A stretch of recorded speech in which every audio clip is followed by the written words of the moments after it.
Allô, bonjour tout le monde. Est-ce que vous m'entendez? Oui, madame, on Bonjour vous entend. madame. Bonjour, j'espère que vous allez bien. Donc, on va entamer notre cours pour aujourd'hui qui s'intitule La prévention et l'interception en orthopédie dentofaciale.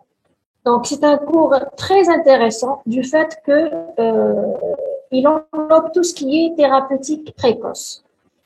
Donc, avant d'entamer notre cours proprement dit, on va commencer par le plan.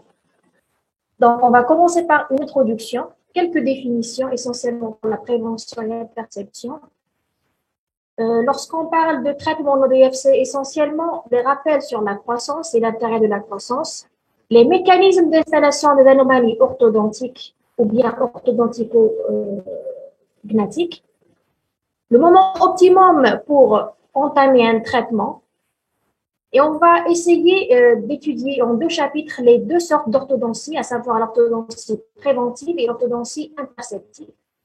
L'orthodontie préventive, on va commencer par les deux sous-groupes ou bien les deux sous-chapitres. C'est la prévention primaire et la prévention secondaire. Après, on va passer à l'orthodontie interceptive et l'interception des différentes anomalies dentaires, alvéolo-dentaires et squelettiques dans les trois plans de l'espace. Et on terminera par une conclusion. Donc, commençons. Donc, l'orthodontie préventive et interceptive représente l'ensemble des mesures qui permettent d'éviter l'apparition, l'aggravation et l'extension des dysmorphoses maxillofaciales. Donc, lorsqu'on parle de la prévention et l'interception, c'est bien éviter l'apparition ou bien éviter l'aggravation et l'extension des différents dysmorphoses, quels que soient dentaires, alvéolo-dentaires ou bien maxillaires.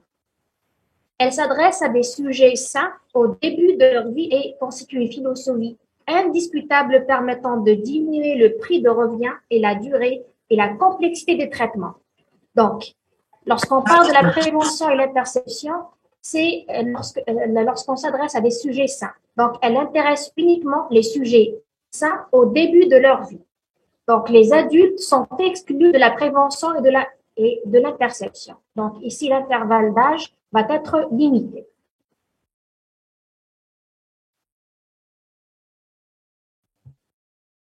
Commençons par les définitions. Donc, il est très important de connaître et de savoir faire la différence entre la prévention et l'interception. Donc, la prévention en ODF, elle consiste à aller au-devant d'une malposition dentaire ou d'une dysmorphose maxillaire pour y faire obstacle et l'empêcher de se produire. Donc, selon Château et Hall, la prévention, c'est l'ensemble de mesures prises pour empêcher ce que l'on peut prévoir. Donc, la prévention en ODF, c'est quoi? C'est éviter carrément l'apparition des malpositions et des dysmorphoses maxillaires. Donc, avant qu'il y ait aucune malformation, aucune malposition, on intervient pour prévenir l'apparition. Tandis que l'interception en ODF, elle concerne les thérapeutiques et des lésions existantes déjà, mais à un stade précoce, avant qu'elle ne soit définitivement stabilisée. Elle est souvent précoce et ses meilleurs alliés sont le temps et la croissance. Donc, à la différence de la prévention, l'interception, l'anomalie, elle est déjà là. Elle est déjà installée, elle est déjà existante. Mais on doit intervenir pour empêcher l'aggravation et son installation définitive.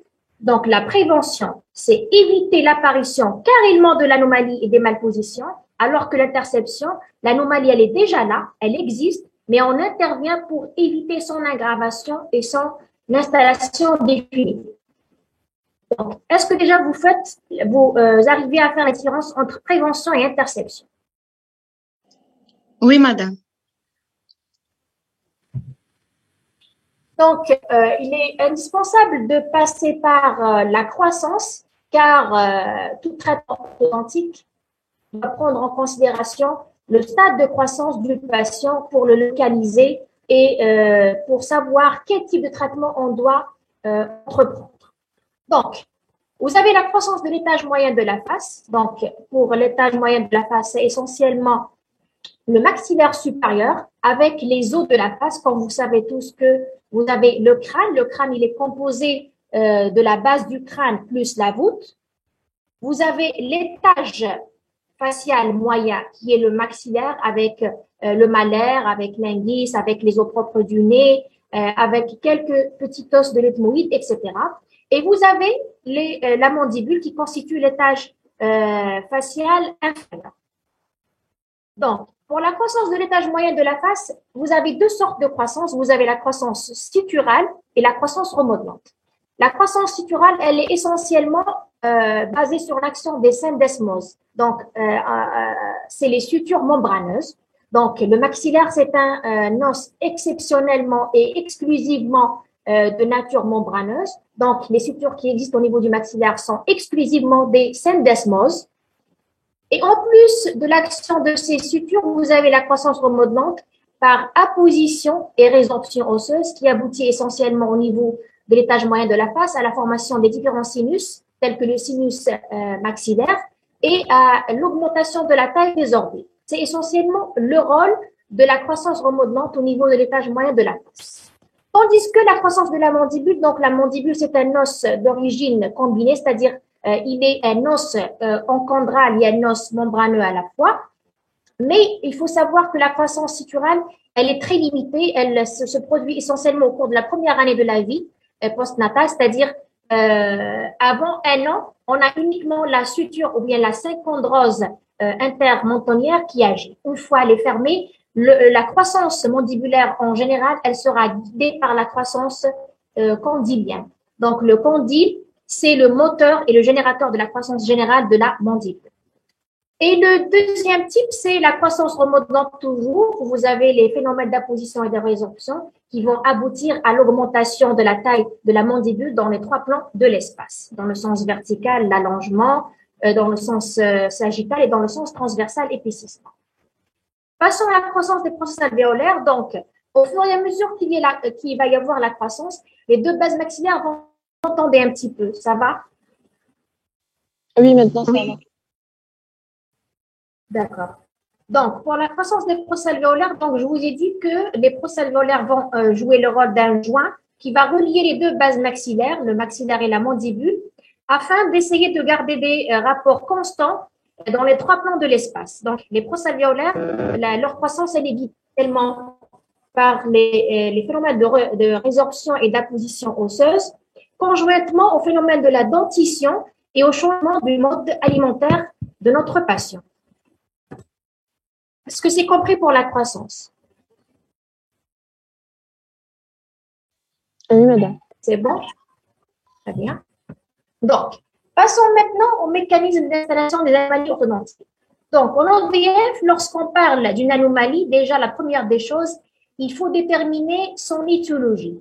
Est-ce qu'il s'agit d'une étiologie primaire ou bien d'une étiologie secondaire? Donc, pour les anomalies d'origine primaire, c'est le facteur héréditaire qui s'exprime au cours de l'embryogénèse, la morphogénèse et tout au long de la croissance, et sont à l'origine de dysmorphoses orthopédiques dans les trois plans de l'espace, de la DDR et les anomalies dentaires. Donc, vous avez les anomalies d'origine primaire. Ce sont les anomalies qui sont héréditaires, c'est-à-dire qui ont été transmises des parents vers... The recording has stopped. J'étais en train de parler des anomalies d'origine primaire, c'est-à-dire les anomalies héréditaires. Donc, il est très important de savoir la difficulté du traitement d'une anomalie d'origine primaire par rapport à une anomalie d'origine secondaire. Donc, tout ce qui est programmé génétiquement est très difficile à traiter. Donc, c'est déjà un guide pour le plan de traitement et pour le pronostic. Le deuxième mécanisme d'installation des anomalies, c'est les anomalies d'origine secondaire, c'est-à-dire c'est tout ce qui est acquis, à savoir les parafonctions, les dysfonctions et l'enveloppe musculaire. Donc, déjà, si on arrive à déterminer l'étiologie de l'anomalie, s'il s'agit d'une étiologie primaire, c'est-à-dire héréditaire, ou bien une étiologie secondaire, c'est-à-dire fonctionnelle, c'est déjà un bon guide, il y a un bon lien, c'est-à-dire entre notre plan de traitement et notre pronostic. Donc, il existe deux mécanismes.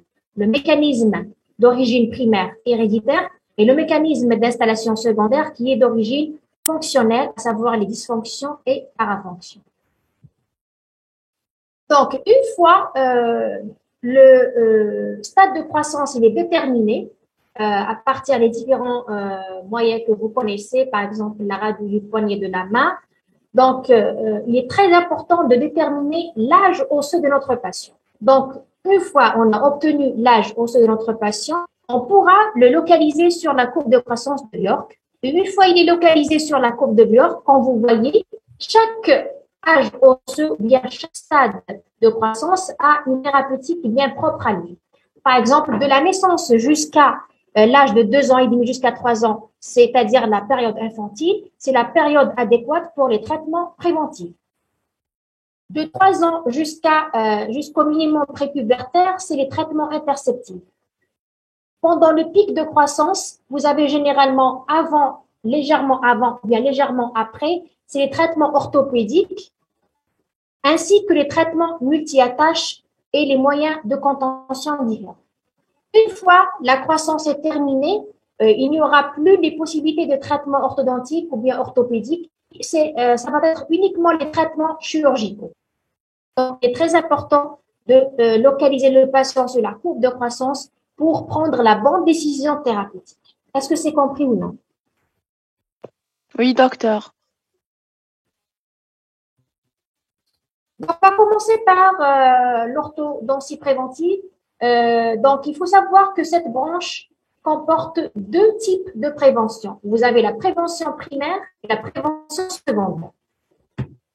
Pour la prévention primaire, elle englobe la prévention prénatale et la prévention postnatale. Donc, pour la prévention prénatale, elle s'intéresse essentiellement au suivi de la santé de la future maman, que ce soit par son médecin ou bien par son chirurgien dentiste. Donc, il est très important que la maman soit en parfait équilibre hormonal, qui est un élément très important pour la croissance et le développement harmonieux de son fœtus. Il est très important que son régime alimentaire soit équilibré, soit de point de vue qualitatif ou bien quantitatif. Vous savez, il y a certaines carences qui peuvent influencer négativement le développement du fœtus, essentiellement des os et des dents, telles que les avitaminoses A et C qui sont très importants pour la formation du collagène, l'acide folique qui est très important pour les phénomènes de coaptation des berges osseuses qui expliquent essentiellement les fentes labiopalatines. Et vous avez les carences en calcium qui entraînent aussi des retards dans le développement squelettique général de notre fœtus. Vous avez aussi le contrôle et le suivi de la future maman concernant les infections maternelles, essentiellement la tuberculose, la grippe et la rubéole, qui entraînent, surtout lorsqu'elles surviennent au cours du premier trimestre, elles peuvent entraîner des retards, des perturbations de la croissance du fœtus. Évitez aussi les prescriptions médicamenteuses pour la maman, surtout au cours du premier trimestre, car vous avez un risque tératogène élevé avec certains médicaments. Par exemple, vous avez les corticoïdes qui sont considérés comme un élément bloqueur de la croissance. Vous avez aussi certains antibiotiques tels que les tétracyclines en chirurgie dentaire qui peuvent entraîner des dyschromies importantes chez le fœtus, etc. Vous avez aussi, la maman doit être bien surveillée sur le point bucco-dentaire, éviter les caries, les gingivites gravidiques qui peuvent se répercuter sur la santé généralement de la maman et de son fœtus et la santé cardiaque aussi de la future maman. Et éviter les irradiations ionisantes et l'exposition aux rayons X essentiellement au cours du premier trimestre car elle joue aussi un rôle néfaste sur le développement squelettique et dentaire du fœtus. Et éviter les traumatismes orthotétricaux tels que les luxations mandibulaires et les asymétries par aplatissement qui sont généralement engendrées au cours de l'accouchement. Donc ça, c'est en général en ce qui concerne la prévention prénatale et la santé générale de la future maman. Après, une fois le bébé est né, on passe à l'étape de prévention postnatale, c'est la période infantile, donc c'est la période qui englobe et qui recouvre les trois premières années de la vie de notre enfant. Donc, on s'intéresse essentiellement au comportement alimentaire, c'est-à-dire essentiellement, c'est l'allaitement maternel. Ici, je tire l'attention sur la grande importance de l'allaitement maternel, l'allaitement au sein qui est très, très, très importante pour le développement des bases maxillaires. The recording has stopped. j'étais en train de parler de l'allaitement artificiel. Donc, une des conditions indispensables, c'est la posture du nouveau-né. Il faut le tenir en position droite. Il faut lui donner le biberon en position basse. C'est-à-dire comme ça, il va essayer d'effectuer un effort afin de s'alimenter. Donc, ici, avec les mouvements d'abaissement et de recul de la mandibule, donc le menton, l'articulation généralement temporomandibulaire va être stimulée afin de permettre une croissance assez harmonieuse. Mais il faut se mettre dans la tête que l'allaitement artificiel ne remplacera jamais l'allaitement au sein, de point de vue soit santé générale ou bien santé bucco-dentaire. Aussi, il faut tenir en considération l'attitude de la tête du nourrisson au cours du sommeil. Donc, il faut jamais mettre le nourrisson sur la position ventrale, car il y a les risques d'obstruction respiratoire. Il faut éviter aussi de le mettre sur la position dorsale, c'est-à-dire sur le dos, car elle favorise l'installation de la respiration buccale et elle stimule l'ouverture de la bouche. Donc, la position idéale, c'est de mettre toujours le nourrisson sur les côtés à droite et à gauche, changer d'une façon continuelle afin de permettre une respiration correcte, la fermeture de la bouche et d'éviter tout ce qui est obstruction. Aussi, on a un élément très important, c'est de surveiller la ventilation nasale de l'enfant, non seulement au cours du sommeil, mais au cours de son réveil. Il faut s'assurer toujours que les voies nasales sont dégagées, et ceci par la toilette et le mouchage nasal qui est très important pour le nouveau-né. Donc, il faut s'assurer toujours que le nez est... Je disais qu'il est essentiel de modifier le comportement alimentaire de l'enfant avec l'âge, c'est-à-dire une fois il commence à faire des éruptions dentaires, il faut essayer de changer le comportement alimentaire et de passer de l'alimentation liquide, c'est-à-dire l'allaitement au lait, à l'alimentation à la petite cuillère et après à l'introduction petit à petit des aliments solides. C'est ce qui va permettre de développer ce qu'on appelle les charges occlusales déterminantes de la croissance des bases osseuses. Donc, il faut éviter de maintenir une alimentation liquide à un âge avancé, qui est un élément très défavorable pour l'évolution des bases osseuses. Il faut aussi faire participer les parents pour une bonne éducation alimentaire et hygiénotique de notre enfant. Il faut aussi procéder à la surveillance de la dentition. Il faut signaler tout retard ou bien toute précocité de l'éruption dentaire dans un premier temps. Il faut commencer à habituer l'enfant à se brosser les dents dès l'apparition des premières dents. Et il faut aussi contrôler et surveiller l'apparition de la moindre carie, car les caries sont très dangereuses à ce stade d'âge. Et il faut veiller aussi à l'élimination des parafonctions à cet âge qui sont très voyantes, très flagrantes, telles que la succion digitale, qui est un élément qui reste acceptable à certain âge, mais une fois l'âge il est passé, elle va être considérée comme un élément pathologique et qui favorise l'installation des différentes dysmorphoses et malpositions dentaires. Est-ce que vous avez des questions pour la prévention pré- et post-natale? Non, c'est clair. Donc, pour la prévention primaire, elle englobe la prévention prénatale qui s'intéresse à la santé de la future maman généralement, et elle englobe aussi la prévention postnatale maintenant à la prévention secondaire.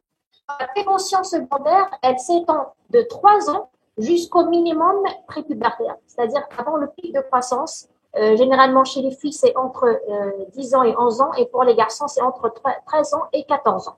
Donc, cette période, elle englobe essentiellement tout ce qui est correction fonctionnelle. Donc, elle s'intéresse à la neutralisation de la matrice fonctionnelle. Donc, elle va essayer de rééduquer le comportement lingual dans un premier temps pour assurer une déglutition typique et adulte. Donc, déjà, il faut savoir faire la différence entre la déglutition primaire et la déglutition secondaire ou bien dysfonctionnelle.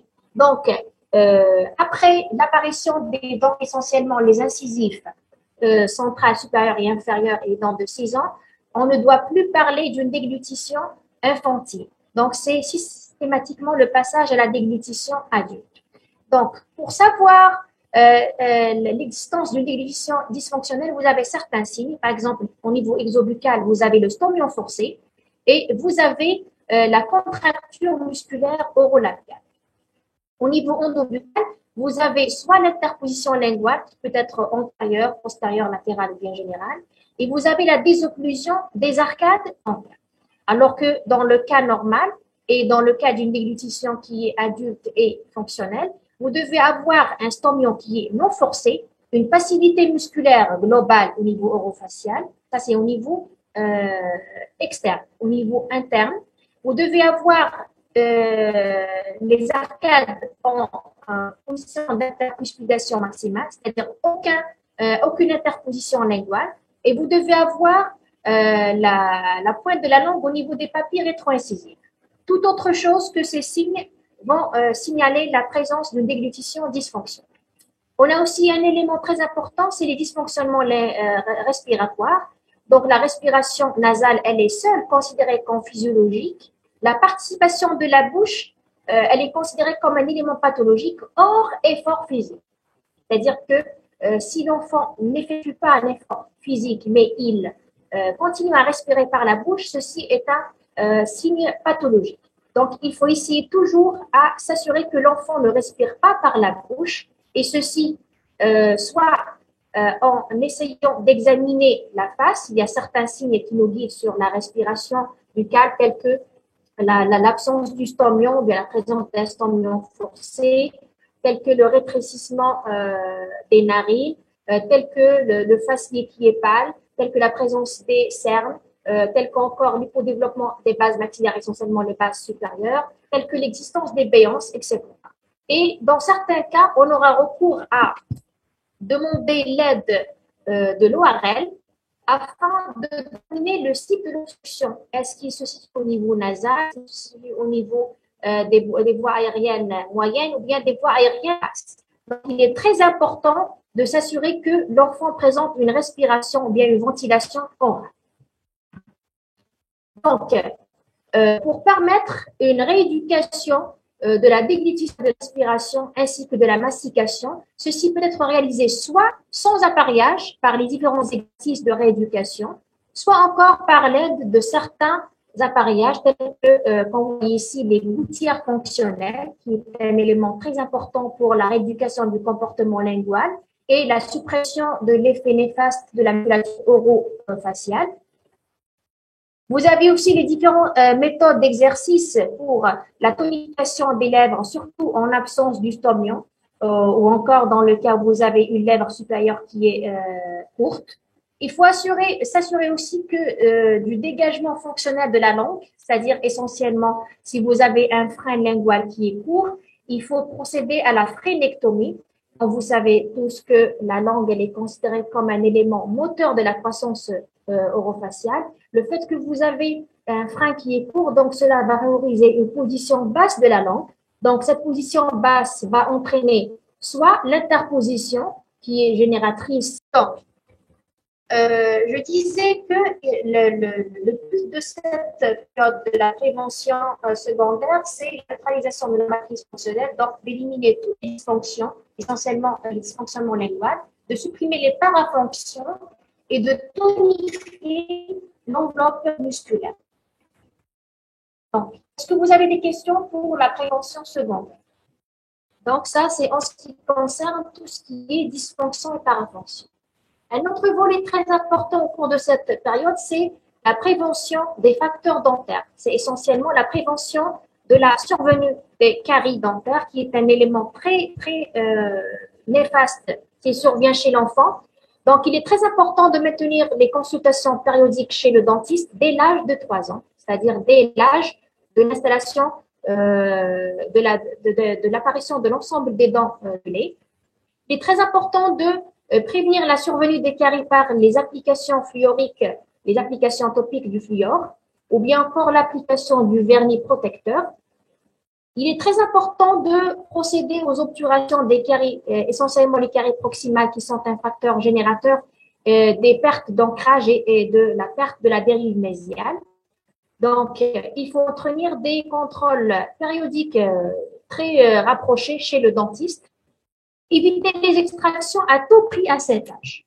Mais dans certains cas où les extractions sont indispensables et inévitables, on doit préconiser, une fois les dents de lait ont été extraites, la mise en place des mainteneurs d'espace qui ont pour but de maintenir l'espace afin de permettre une évolution correcte des dents de remplacement.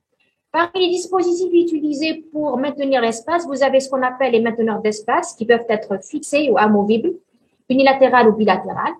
Vous avez les auxiliaires d'ancrage tels que l'arc lingual au niveau inférieur, l'arc de lance au niveau du maxillaire supérieur. Donc, pour la prévention secondaire, vous avez un volet concernant la suppression des dysfonctions et parafonctions et un volet concernant tous les éléments dentaires, à savoir les soins des dents cariées et la mise en place des mainteneurs d'espace. Est-ce que vous avez des questions concernant l'orthodontie préventive? Donc, vous avez l'orthodontie primaire, à savoir prénatale, postnatale, et vous avez l'orthodontie secondaire, tout ce qui est parafonction, dysfonction et le soin dentaire. Est-ce que vous avez des questions?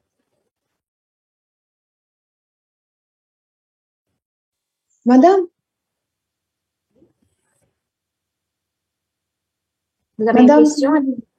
oui. Est-ce que l'arc lingual et l'arc de nom sont des moyens fonctionnent comme le même rôle comme les mainteneurs d'espace? Oui, ce sont des mainteneurs d'espace, oui. Ah, donc c'est Des sont mainteneurs des- d'espace, mais elle n'a pas des auxiliaires différents. pour permettre un ancrage. Ce sont des moyens que l'on utilise, soit pour préparer l'ancrage, soit pour maintenir les dents en position. D'accord? D'accord, merci. Donc, les dispositifs passifs, ils n'engendrent pas de déplacement dentaire, mais ils empêchent les déplacements dentaires. Est-ce que D'accord, c'est merci, madame. Oui, c'est clair. Je vous en prie. Donc maintenant, passons au deuxième chapitre qui est l'orthodontie interceptive. Donc, comme on a dit auparavant, l'orthodontie interceptive, elle vise à empêcher l'évolution et l'aggravation de l'anomalie. Donc, l'anomalie, elle est déjà là. Mais on doit intervenir à un stade précoce. Une fois l'anomalie, elle commence à apparaître, on doit intercepter. Intercepter quoi? Intercepter l'évolution et l'aggravation. Donc, elle est basée essentiellement sur le concept de déverrouillage. Au nom d'EF, lorsqu'on parle de verrou, il existe trois sortes de verrous. Vous avez le verrou psychologique, vous avez les verrous fonctionnels et vous avez les verrous occlusaux. Donc, ce qui nous intéresse, nous, c'est les verrous fonctionnels et les verrous occlusaux. Les verrous psychologiques, c'est du sort du psychothérapeute. Généralement, dans certains cas, on demande l'aide des psychothérapeutes pour nous apporter vraiment un plus. Mais en tant qu'orthodontiste, ce qui nous intéresse et ce que l'on peut traiter, c'est les verrous occlusaux et les verrous fonctionnels. Donc, déjà, lorsqu'on dit un verrou, le verrou, c'est tout blocage. C'est tous les blocages qui peuvent empêcher une bonne éruption dentaire, une bonne croissance, que ce soit maxillaire ou bien mandibulaire, et un bon déroulement des différentes fonctions de la sphère orofaciale. Donc, l'orthodontie interceptive, elle vise à éliminer tous les verrous occlusaux et fonctionnels. Donc, essentiellement, donc, on va essayer d'étudier chaque anomalie à part. On va commencer par la perception des anomalies dentaires. Après, on va passer à la perception des anomalies alvéolo-dentaires. Après, aux anomalies, l'interception des anomalies basales. Donc, on va commencer par l'interception des anomalies dentaires. Donc, essentiellement, vous avez ce qu'on appelle les anomalies d'apparition chronologique qui sont en rapport avec la chronologie de leur apparition. Donc, vous avez les éruptions précoces. Cliniquement, elles se manifestent par l'apparition d'un encombrement transitoire dû au décalage entre l'âge osseux et l'âge dentaire.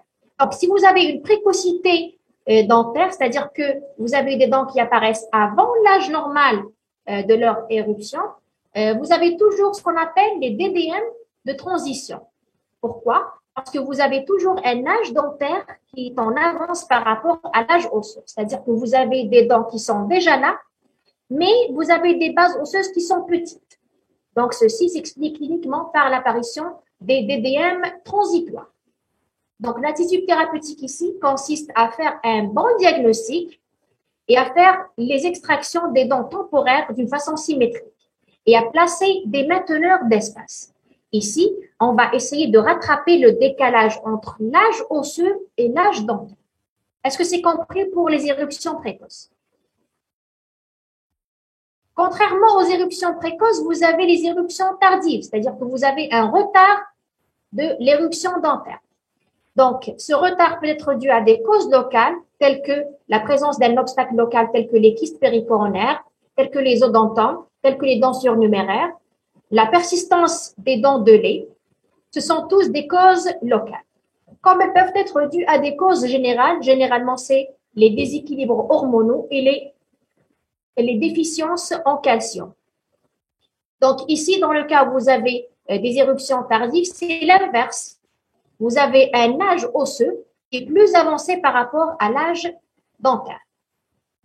Ceci explique, se manifeste cliniquement toujours par des DDM, mais dans ce cas-là, ce ne sont plus des DDM de transition, mais c'est des DDM définitifs. Ici, on doit intervenir par des mainteneurs d'espace qui visent à maintenir toujours l'espace pour l'éruption des dents qui ont pris du retard. Donc ici, vous voyez vraiment l'intérêt majeur des mainteneurs d'espace, que ce soit dans la précocité ou bien dans le retard d'évolution des dents. Est-ce que c'est compris pour l'interception des anomalies dentaires concernant la précocité et le retard d'éruption dentaire? Passons maintenant aux anomalies de forme.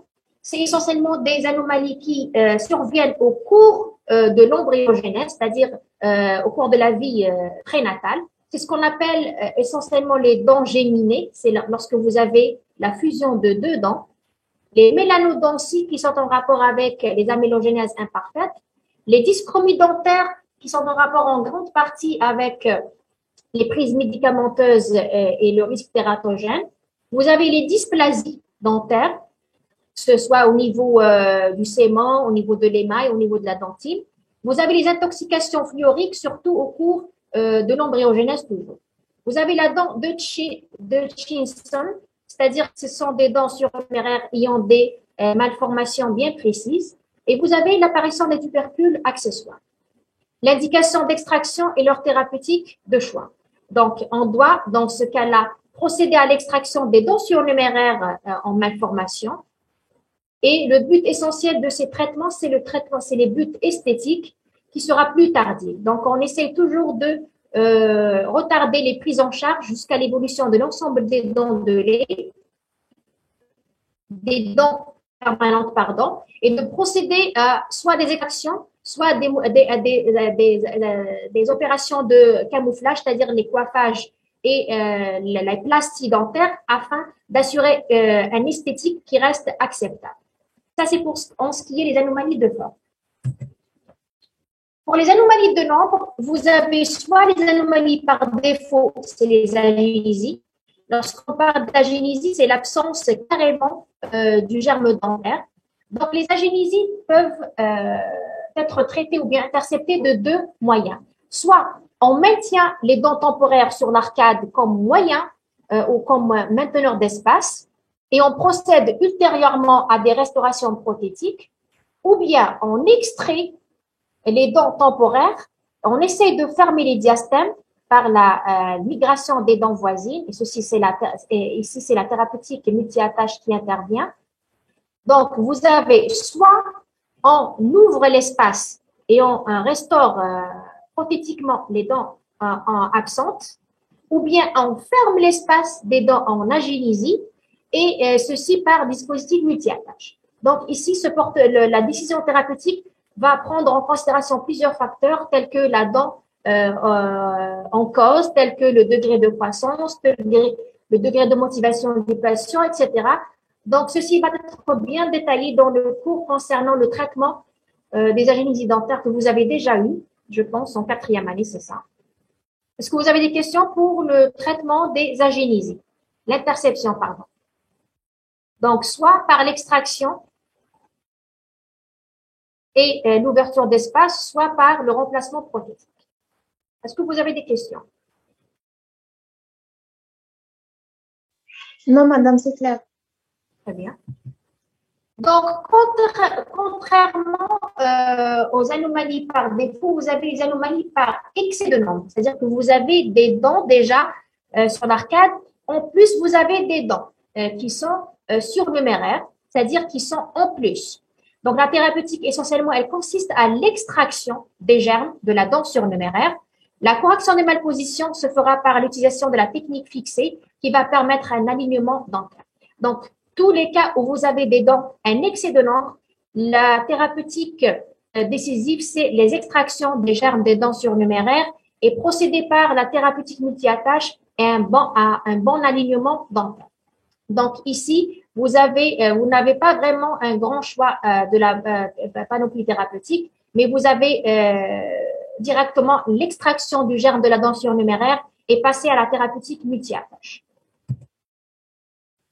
Aussi, vous avez l'acception des inclusions dentaires. Donc, les inclusions dentaires, elles sont généralement dues soit à un obstacle local, soit à une extraction très précoce des dents de lait. Donc, dans ce cas-là, il faut penser à deux procédés thérapeutiques. Soit, on va essayer de procéder à une technique non extractionniste. Elle va englober l'ensemble des panoplies d'expansion des matières. Soit c'est la thérapeutique extractionniste, soit par l'extraction des dents de lait, l'extraction pilotée, ou encore l'extraction des dents permanentes, telles que les premières et les deuxièmes préliminaires. Donc, pour intercepter les inclusions dentaires dans un temps, par exemple, il faut fermer les diastèmes interincisifs qui peuvent, cette fermeture va procurer plus d'espace pour l'évolution des dents permanentes. Il faut procéder à la frénectomie, essentiellement un frein labial supérieur hypertrophique, il pourra engendrer l'inclusion des incisives centrales supérieures. Il faut procéder aussi à l'extraction des mésodens qui sont un facteur de blocage pour l'éruption des centrales supérieures. Il faut procéder à l'extraction des dents surnuméraires comme on a vu déjà auparavant. Il faut procéder aux techniques des extractions pilotées qui ont pour but d'éviter essentiellement les inclusions des canines. Il faut supprimer les obstacles, comme on a vu les granulomes, les kystes, les odontomes, les dents surnuméraires. Il faut procéder à l'expansion des arcades dentaires dans le cas où vous avez un petit manque. Mais dans le cas où le manque il est très important, il faut procéder à l'extraction des dents permanentes suivie d'une technique multi-attache. Est-ce que c'est compris pour les inclusions dentaires? Oui, madame, c'est compris. Très bien. Passons maintenant à l'interception de l'arc DDM qui est un élément très, très important. Donc, comme vous savez, il existe deux sortes de DDM. Vous avez la DDM par macrodontie relative ou bien par défaut d'espace et vous avez la DDM par micro. Pour la DDM par macrodontie relative, vous avez la DDM primaire qui est d'installation qui est d'origine héréditaire. Vous avez les encombrements secondaires et les encombrements tertiaires. On va procéder par type de DDM. Commençons par les DDM d'encombrement primaire. Ce sont les encombrements qui apparaissent dès la denture temporaire. Donc, ici, on doit intervenir à un âge très précoce. Donc, essentiellement, le signe qui guide vers un encombrement primaire, c'est l'absence des diastèmes de Bog et des diastèmes tiniens en denture temporaire. Donc, ici, si vous avez une DDM faible, inférieure à 4 mm, il ne faut jamais extraire les dents de lait. Donc, l'extraction, elle est formellement contre-indiquée en cas d'une DDM inférieure à 4 mm. Et il faut procéder à la mise en place d'un mainteneur d'espace, comme on a vu précédemment, associé ou non à une technique de stripping, telle que la technique de Van der Linden. Donc, la technique de Van der Linden, elle a pour but essentiellement de favoriser une éruption plus distale des canines et des prémolaires, toujours avec l'existence d'un mainteneur d'espace. Donc, dans le cas où vous avez une DDM qui est faible ou transitoire, inférieure à 4 mm, ne jamais extraire les dents de lait, placer des mainteneurs d'espace associés ou non à une technique de strip. Est-ce que c'est compris pour la DDM faible?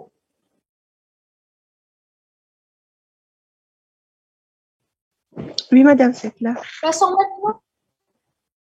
maintenant à la DDM située entre 4 et 7 mm. Dans ce cas-là, Avant de penser à extraire ou à ne pas extraire, il faut tenter les possibilités d'expansion.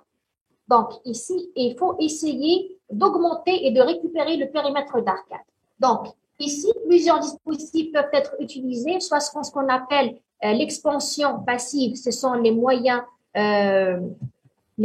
fonctionnels tels que l'appareillage de Frankel, tels que le lead bumper, qui sont des appareillages qui permettent une expansion passive, c'est-à-dire qui vont permettre un développement harmonieux des bases maxillaires. Ce sont des dispositifs qui vont éliminer, de supprimer l'effet néfaste des lèvres, des joues, ainsi que de la langue.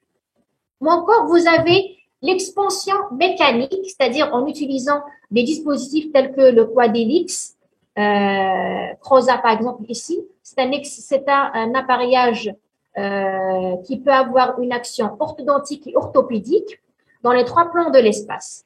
D'accord? Donc, c'est un moyen qui permet d'augmenter le périmètre d'arcade, que ce soit dans le sens transversal ou bien dans le sens sagittal. Vous avez aussi les plaques d'expansion avec vérin, le disjoncteur aussi, qui ont pour but toujours d'augmenter le périmètre d'arcade et d'éviter les extractions. Dans certains cas où l'extraction s'impose, c'est-à-dire que vous avez une déviance qui est importante, qui dépasse les 7 mm, ici, il faut penser à des extractions, mais avec 2 possibilités chronologiques.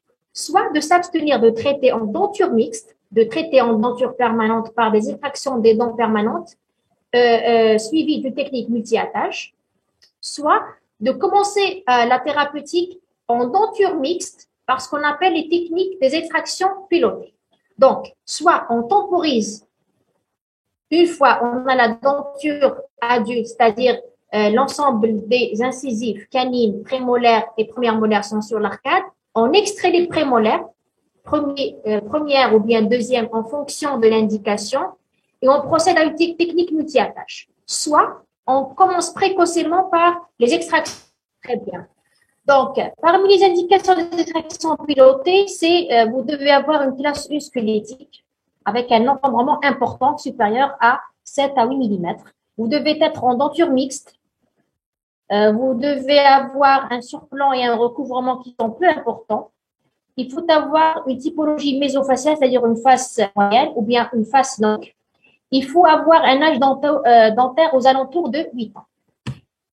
Donc, bien évidemment, vous allez avoir des contre-indications. Donc, les extractions sont formellement contre-indiquées dans le cas de décalage de classe 2, classe 3 squelettique, dans le cas d'une typologie faciale courte, brachyfaciale, dans le cas d'une DDI faible ou transitoire, dans le cas des agénisies multiples, dans le cas d'une birétroalvéolie, car les extractions des dents de lait vont aggraver la typologie faciale, le type de profil concave, dans le cas d'une biproalvéolie, dans le cas de la lingoversion des incisives, dans le cas de vous avez une supraocclusion et un surplomb qui sont excessifs, et dans le cas où vous avez un problème psychologique important, car il faut savoir que les extractions pilotées, c'est un enchaînement d'un nombre important d'extractions, donc il faut préparer et le patient et ses parents pour cette procédure thérapeutique. Est-ce que vous avez des questions? Ça, c'est pour les encombrements primaires. Donc, les encombrements primaires, il faut intercepter selon le degré de l'ADDM. Après, on va passer aux autres. Très bien. Donc, pour essayer de récupérer le périmètre, d'augmenter le périmètre d'arcade, on va procéder soit à des mainteneurs d'espace si la perte d'ancrage n'est pas importante. Par contre, si la perte d'ancrage est très importante, on doit procéder à ce qu'on appelle les moyens qui vont permettre le recul des molaires. Donc, on va essayer de distaller les molaires.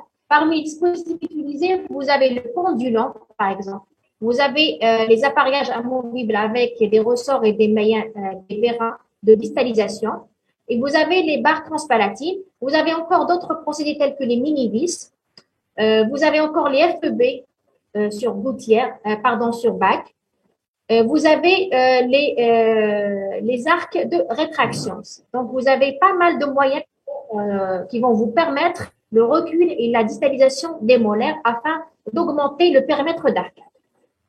La deuxième cause des DDM secondaires, c'est essentiellement la lingoversion des incisives inférieures. Cette lingoversion, elle est essentiellement d'origine fonctionnelle, donc il faut procéder immédiatement à une rééducation du comportement lingual, à la suppression de l'effet néfaste des lèvres hypertoniques. Parmi les dispositifs fonctionnels utilisés essentiellement, c'est l'enveloppe linguale de Bonnet, le LM. Vous avez le régulateur fonctionnel de Frankel. Vous avez le lip bumper, qui sont tous des dispositifs fonctionnels qui ont pour but la rééducation du comportement lingual et l'élimination de l'effet néfaste des lèvres.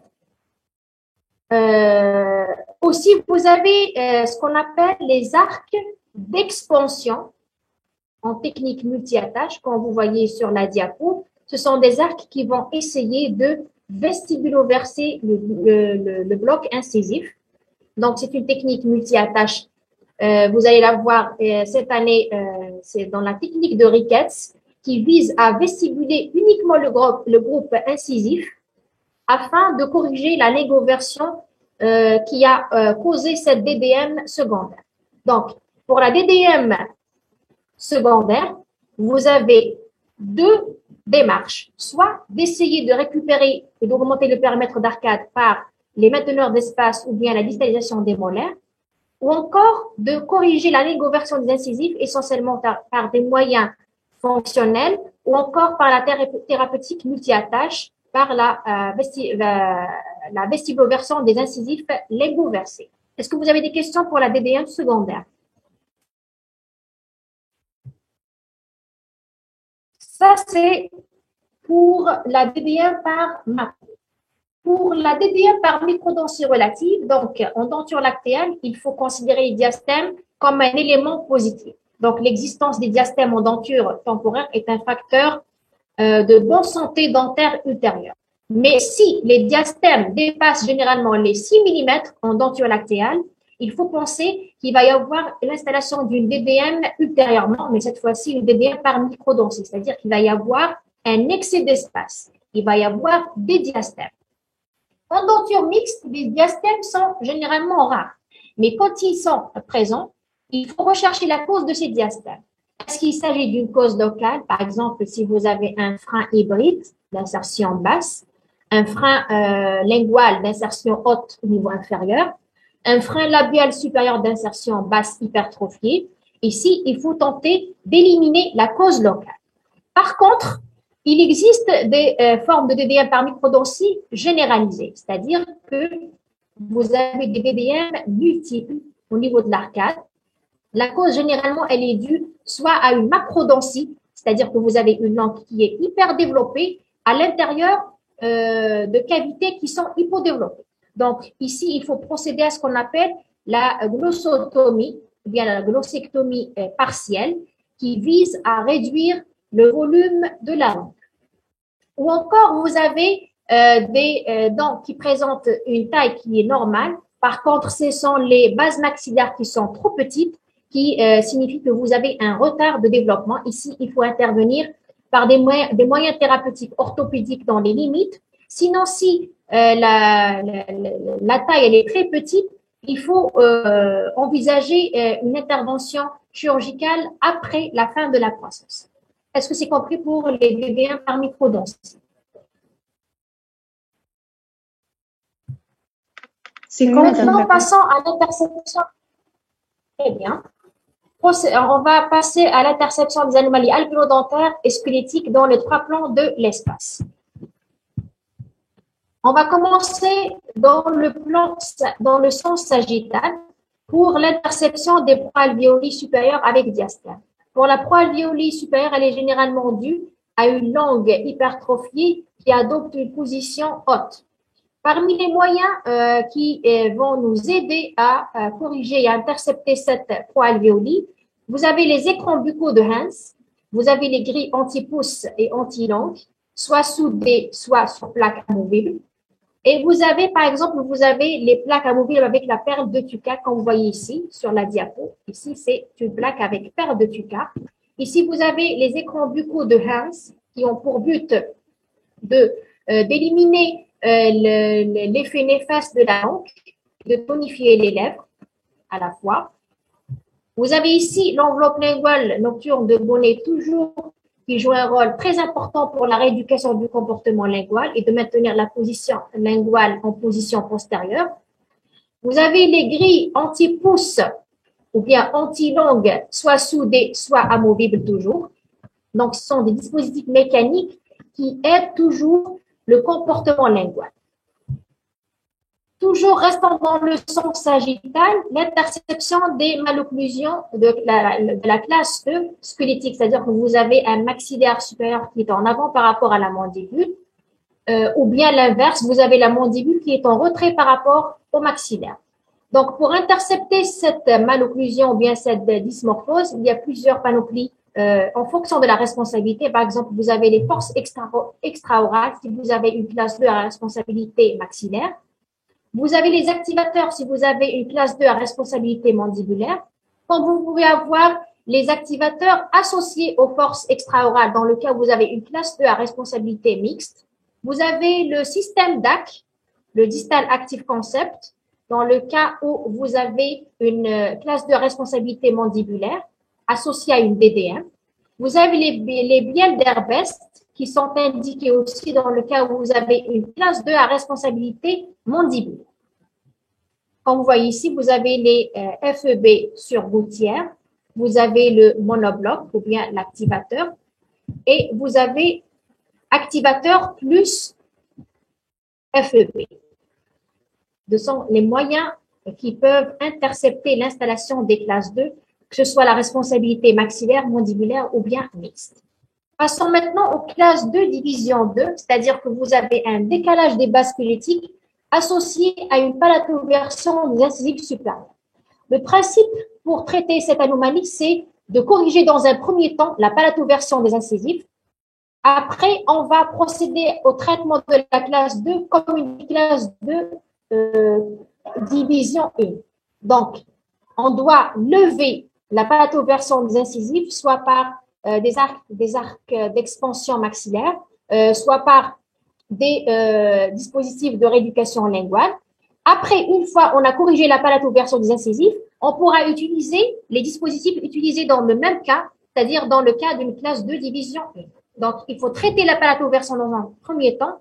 Après, traiter la classe 2 division 2 comme s'il s'agit d'une classe 2 division 1. Ça, c'est pour les classes 2 squelettiques. Est-ce que vous avez des questions pour les classes 2 squelettiques?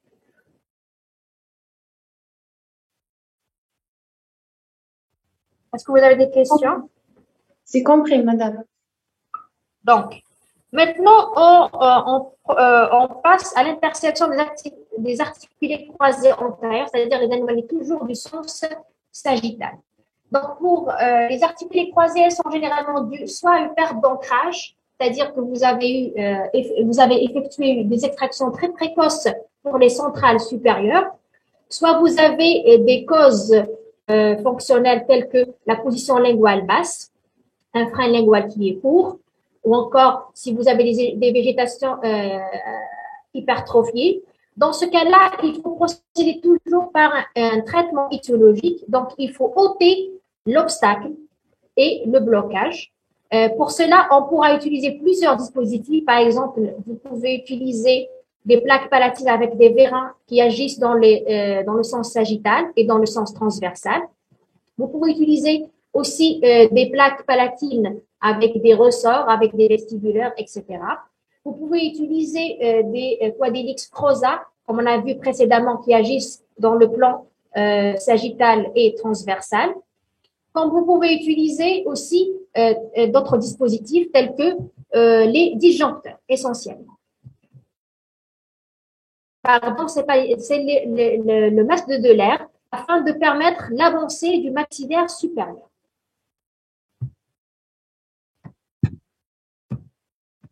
Passons maintenant à l'intersection des classes 3 fonctionnelles. Donc, il faut savoir déjà faire la différence entre une classe 3 fonctionnelle, c'est-à-dire le proglissement, et une classe 3 squelettique définitive. Donc, pour les proglissements, il s'agit d'une anomalie positionnelle fonctionnelle qui se produit au cours du chemin d'ouverture et fermeture.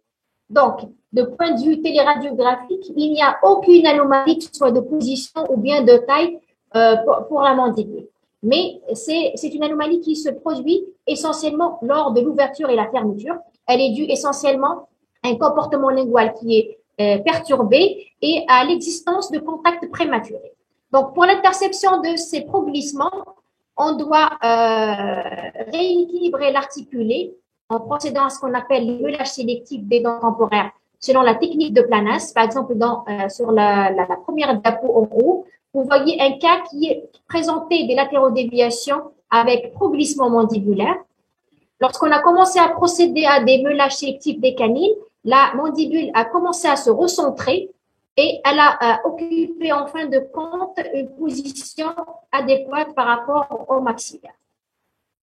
Il faut penser à une rééducation fonctionnelle de la langue, comme je vous ai dit. Il faut penser à une résection, une frénectomie dans le cas où vous avez un frein court qui favorise la position linguale basse. Il faut favoriser aussi les amygdalectomies qui favorisent le positionnement lingual, qui favorise l'avancée de la mandibule. Il faut penser à la suppression des végétations adénomiques. Donc, c'est en quelque sorte un progressement. Donc, vous avez pas mal d'appareillages tels que les pistes de Planas, comme vous voyez sur la deuxième diapo. Vous avez le violateur de Balter de classe 3 qui favorise toujours un positionnement postérieur de la mandibule. Vous avez les plaques avec des ressorts ou bien des poussoirs pour la vestibulisation des dents supérieures, l'immobilisation des dents inférieures. Et vous avez le bandeau vestibulaire d'Eschler, toujours pour favoriser le recul de la mandibule et l'avancée du maxillaire. Pour les classes 3 squelettiques proprement dit, c'est-à-dire que vous avez déjà une classe 3 squelettique, c'est-à-dire soit vous avez le maxillaire qui est en retrait ou bien la mandibule qui est en avant, ou bien les deux à la fois. Donc, c'est le traitement orthopédique ici. Vous pouvez utiliser soit la fronde mentonnière dans le cas où vous avez une prognathie, une promandibulie, comme vous pouvez utiliser le masque de l'air dans le cas où vous avez une rétromaxillie, c'est-à-dire une atrésie maxillaire. Ce masque de l'air peut être porté soit soudé sur bac ou encore sur gouttière. Donc ici, c'est les traitements de choix dans le cas où vous avez une classe 3 squelettique. Passons maintenant au sens vertical. Donc, vous avez la supra et l'infra. Pour la supraocclusion, déjà, il faut préciser la responsabilité. Est-ce qu'il s'agit d'une supraalvéolie antérieure ou bien une infraalvéolie postérieure? Donc, ici, il faut se mettre dans la tête que la correction de la supraocclusion, elle est très difficile du fait qu'elle est très récidivante. Donc, on peut procéder soit par l'égression des dents postérieures pour augmenter la dimension verticale postérieurement, qui va favoriser la diminution du recouvrement, soit par l'utilisation des plaques de surélévation unilatérale, ou encore, on peut procéder par l'ingression des incisives par des arcs de base de Ricketts d'ingression. Donc, on doit procéder soit par l'égression des dents postérieures ou bien l'ingression des incisives, et ceci, bien évidemment, après avoir déterminé la responsabilité. Est-ce qu'elle est antérieure ou bien postérieure? Comme on pourra utiliser aussi des plaques palatines avec des plans de morsure rétro-incisives, comme vous voyez sur la deuxième diapo, qui vont favoriser l'égression des dents postérieures. Passons maintenant à l'inverse de la supra, c'est-à-dire la béance. Toujours, il faut commencer par la béance fonctionnelle avant de passer à la béance squelettique, comme dans le cas des classes 3. On commence toujours par le proglissement comme anomalie fonctionnelle avant de passer à la classe 3 squelettique proprement dit. Donc, pour les béances fonctionnelles, elles sont généralement dues à un déséquilibre fonctionnel qui touche essentiellement la langue. Donc, l'interception aura pour but essentiel la suppression de l'interposition de la langue en utilisant différents dispositifs tels que les appareillages fonctionnels tels que le Frankel, tels que les gouttières, quand vous voyez les gouttières fonctionnelles, tels que les grilles anti-langue, que ce soit des grilles soudées ou bien des grilles sur plaques amovibles. Donc, ici, il faut ôter toujours l'éthologie qui est essentiellement l'interposition linguale. Une fois la béance squelettique elle est déjà installée, donc ici, il faut procéder à différents moyens c'est essentiellement des thérapeutiques multi-attaches qui visent à engraisser les dents au niveau antérieur ou bien latéral en fonction du cycle de votre béance. Il faut procéder aussi à une diminution de la dimension verticale postérieure, essentiellement par des FEB à traction haute, qui ont pour but de favoriser l'inflexion des molaires. Donc, si on va engraisser les molaires, donc on va essayer de rétablir le recouvrement au niveau antérieur. On pourra utiliser aussi des frondes à traction haute pour favoriser la fermeture de l'articulé au niveau antérieur. Donc maintenant, on passe au sens transversal, le dernier. Donc, pour les anomalies du sens transversal, elles seront corrigées le plus précocement possible, même en denture lactéale. Donc, le sens transversal, il faut savoir que c'est le sens le plus difficile à corriger, car il est géré essentiellement par la croissance. Donc, il faut commencer le traitement à un très jeune âge, avant l'anatomisation, c'est-à-dire il faut agir tant que c'est fonctionnel, avant que ça ne devienne basal. Donc, l'attitude non interventionniste peut provoquer des conséquences graves, telles que la déviation de la croissance normale, les dissymétries mandibulaires et dans certains cas des problèmes d'ATM avec des compensations alvéolo-dentaires. Donc, le traitement essentiellement, il sera étiologique, essentiellement essayer de neutraliser la matrice fonctionnelle, telles que la ventilation orale, la déglutition typique, la mastication unilatérale aussi, qui est très importante dans le cas des anomalies du sens transversal, élimination des habitudes déformantes, donc une anomalie transversale faible, par exemple une onde alvéoli symétrique avec ou sans latérodéviation, doit être corrigée très tôt. Elle a généralement une origine fonctionnelle qui est généralement un déséquilibre toujours la langue. Donc ici, à chaque fois, vous voyez que dans l'ensemble des anomalies, on revient toujours au dysfonctionnement lingual. Donc, vous voyez que la langue, elle est quasi constante, présente dans la plupart des dysmorphoses et des malpositions dentaires. Donc, il faut donner une grande importance à la langue, à son fonctionnement, pour s'assurer du bon déroulement du reste des fonctions de la sphère orofaciale. Donc, pour le sens transversal, vous pouvez avoir des thérapeutiques non mécaniques, c'est-à-dire par des exercices de rééducation essentiellement gérés par la méthode de Planas. Vous pouvez avoir des thérapeutiques mécaniques avec des appareillages, essentiellement des appareillages fonctionnels, qui vont essayer de rétablir l'équilibre musculaire, essentiellement celui de la langue. Donc, en denture lactéale, vous pouvez commencer par des plaques amovibles avec des vérins centrales, comme vous voyez sur la première diapo. Ce sont des plaques avec vérins à action transversale qui visent essentiellement à corriger les endoalvéoli supérieurs. Comme vous pouvez placer aussi des quadélix, comme vous voyez sur la deuxième diapo, soit fixés soudés sur bague, ou encore des quadélix croza qui peuvent agir sur le sens transversal et le sens sagittal. En denture mixte, dans le cadre du endoalvéoli maxillaire toujours symétrique, vous pouvez utiliser le quadélix, les barres transpalatives, les plaques amovibles d'expansion à vérin, le frankel et le régulateur de fonction. Ce sont toujours des dispositifs qui visent à rétablir l'équilibre de la langue et de rétablir aussi une croissance harmonieuse essentiellement au niveau du maxillaire supérieur. Dans le cas des endognathies maxillaires cette fois-ci, c'est l'expansion de type orthopédique en utilisant les disjoncteurs, soit disjoncteurs soudés sur bague, ou encore sur gouttière. On pourra utiliser aussi le quadélix comme moyen orthopédique. Il faut savoir que le disjoncteur, le quadélix, est un moyen thérapeutique orthodontique. Mais si on l'utilise à un âge très précoce, en denture mixte, il peut donner une action orthopédique. Dans les endognathies ou bien les endoalvéoli unilatérales, il faut traiter le ou les facteurs étiologiques. Utiliser des plaques amovibles à vérin avec des ailettes. Ici, contrairement ici dans les cas d'exognathie mandibulaire, c'est-à-dire si dans le cas où vous avez une mandibule qui est trop grande par rapport au maxillaire, il faut généralement corriger une ventilation orale qui favorise la position linguale basse. Il faut avancer éventuellement le maxillaire par le masque de par exemple, et s'il est en position rétrusive, par un masque de l'air, Si vous avez uniquement le problème dentaire, par des arcs d'avancement. Donc, pour le sens transversal, il faut toujours commencer par un traitement fonctionnel. Après, c'est l'expansion en fonction du site. Si vous avez le rétrécissement au niveau maxillaire, vous avez l'ensemble des panoplicités.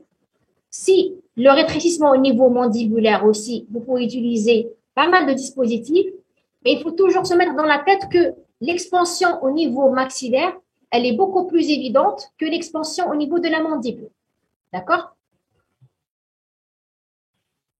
Maintenant, passons aux latéraux-déviations fonctionnelles. Comme dans le cas des classes 3 et dans le cas des béances, il faut toujours commencer par les anomalies d'origine fonctionnelle avant de passer à des anomalies d'origine squelettique.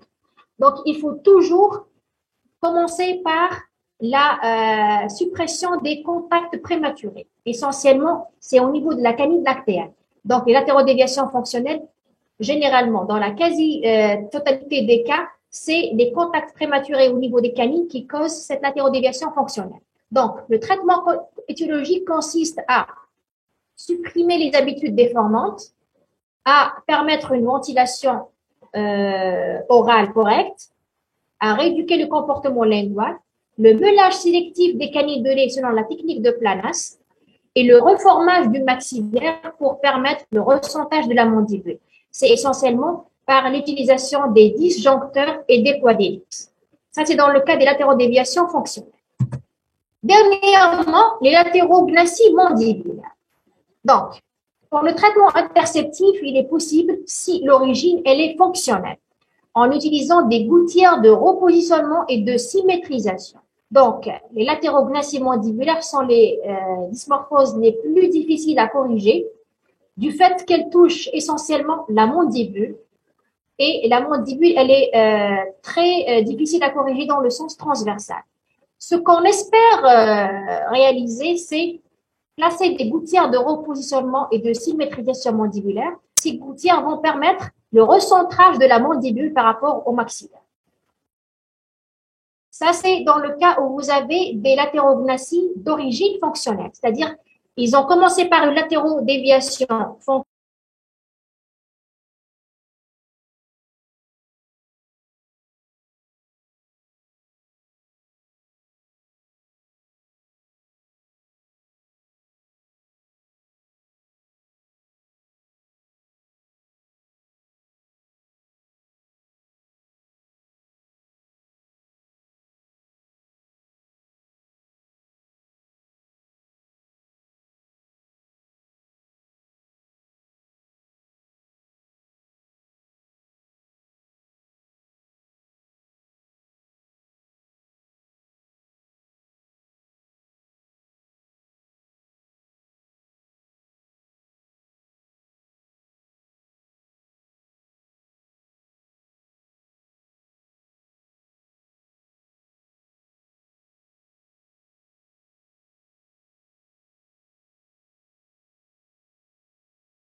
Est-ce que vous avez des questions?